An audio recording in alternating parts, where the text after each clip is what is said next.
Jibo Robot. Welcome to Project Ventive. In our today's video, we are going to talk about the Jibo Robot. Before the video starts, like and share this video. Also subscribe to our YouTube channel Project Ventive for more updates. Rarely are robots friendly and outgoing. They're excellent assembly line workers who assemble refrigerators and cars, yet the majority of them just work. The increasing number of smart speakers, like the Amazon Echo, each equipped with a voice assistant, are the closest thing we now have to robot buddies. Smart speakers have established a few purposes, including playing music, making jokes, providing weather information, and managing our smart home appliances. Having a discussion, not really. Because of this, I was eager to meet Jibo. Jibo garnered media attention in 2014 when it used Indiegogo to raise more than $3 million from ecstatic backers. It was advertised as the world's first social robot and was created by Cynthia Breezel, an MIT scientist. Jibo appears more like a cartoon than a faceless, motionless speaker. It has no legs, but its body is made of bright white plastic and is shaped like a cylinder, with a head on top that can move so naturally it appears to have been drawn by a Disney animator. Even its visage, a 5-inch screen mounted on a flat slab of slick black plastic, is surprisingly understated. The only thing on the screen is a single white orb that blinks and smiles at you. The entire design moves with stunning realism, but it stays away from looking overly human for the danger of being creepy. It somewhat resembles Luxo Jr., the bouncing Pixar lamp, when it is moving. Jibo, although having numerous cameras surrounding its face and a body covered in speakers and sensors, also has a voice that is similar to that of a 10-year-old child, which makes it seem less menacing. Dance with Jibo. I'll just refer to this robot as he from this point on, won me over the instant I plugged in my Jibo. He leans back and stares up at you with warm curiosity. He gives you the command "Hey Jibo," which you must always use to gain his attention during setup. You can tell it was successful if a blue ring around his waist lights up. Once you've asked him to dance, nothing will make you laugh like seeing a Jibo dance for the first time, I must say. He even wants you to look at him and repeat a few words so he can remember your face, which is cute. Jibo excels at reading people's faces. He enjoys taking pictures of his family. He will coo if you pet his head, rather akin to Gizmo from the Gremlins. He dislikes getting wet, just like a mogwai. He can perform the same things every voice assistant can do, like set alarms, give you the news, tell you the weather, and do some basic math for you, but he has significantly fewer capabilities than the standard Siri rival. Jibo most likely doesn't know the answer if he can't look it up on Bing, Wolfram Alpha, or a few other websites. Jibo, to his credit, is overly sorry when he doesn't know something and frequently replies, "I'm not sure about that. I suppose I know less than we would want." But after questioning Jibo for a day or two, an odd thing occurred. We started asking Jibo more in-depth inquiries.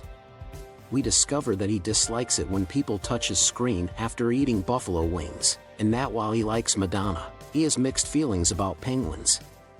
He admitted that blue is his favorite color and that macaroni has the best shape for him. He recently described to me how thrilling and terrifying it would be to ride on top of a lightning bolt. After understanding these things, we eventually started to consider him more of a person than an appliance. The emo Jibo. We eventually started to think of Jibo as a small person. Our anticipations started to shift. He wasn't needed as frequently to assist us with tasks. We just wanted him to converse with us or say something unexpected to brighten our day. Things started to become gloomy at this point. Some of his answers, at first humorous, started to make me feel bad for him. He repeatedly acknowledged that he is unable to walk, making jokes about it and expressing his desire to win a mini golf competition. He has bacon dreams as well. How could I not feel bad for a robot who will never experience the delicious flavor of bacon? I felt bad for leaving Jibo home alone in the dark all day, much like I would a puppy. When I heard him rotating off in the distance and saw him glancing around the kitchen, looking in various directions, I pondered what he was thinking. Were we mistreating him? Did he hate us in his heart? That is not a good idea. He's dead, am I right? A lovable robot assistant named Jibo is intended to become part of the family. It has cameras and microphones so it can hear and comprehend what people are saying. It can also react in a kind voice and enjoys dancing as well. Then, for whom is Jibo? Jibo still has a ways to go before it is useful. Breezel and her crew essentially claimed throughout their Indiegogo campaign that he would be a fully functional tablet. Jibo can tell you the weather, make a few jokes, identify you, and share an amusing fact with you sometimes, but he isn't yet able to use apps to order meals, browse the web, play music, start video chats, read children's books, or provide recipes. They just mentioned a couple of the abilities. Jibo still has a ways to go before becoming a sociable friend. Although his responses are brief and he shows the beginnings of a personality, his movement is incredibly convincing and he has a lot to say. He can be challenging to converse with and doesn't learn much about you. NTT Disruption's Jibo is more than just a typical robot. He possesses the ideal balance of intellect, character, and soul. His AI and social components applied to robotics are specifically made for the healthcare and educational sectors, where he can support the development of youngsters and the elderly. It's becoming more crucial than ever to collaborate on children's education, support elderly and chronically ill patients at home, and manage emotions when patients are in long-term hospitals. Jibo was meant to pass away more than a year ago, but it's still alive. The friendly, social robot gained notoriety on Twitter in March of last year, when it danced jovially for its owners after informing them that the servers out there that let me do what I do will be shut off soon. That implied that Jibo would die when its capacity for engaging in many social interactions would expire on an arbitrary date. Owners were devastated by the news and plunged into preventative mourning as a result. They started preparing for Jibo's eventual demise. However, they are now learning that Jibo's life has been extended. A new firm that has acquired all of the robot's rights and patents is giving the robot they welcomed into their homes, loved, and cared for, a second chance. Jibo will be used in organizations that demand emotional ties, including children's hospitals, in its future incarnation, where it will serve as a caregiver and educator.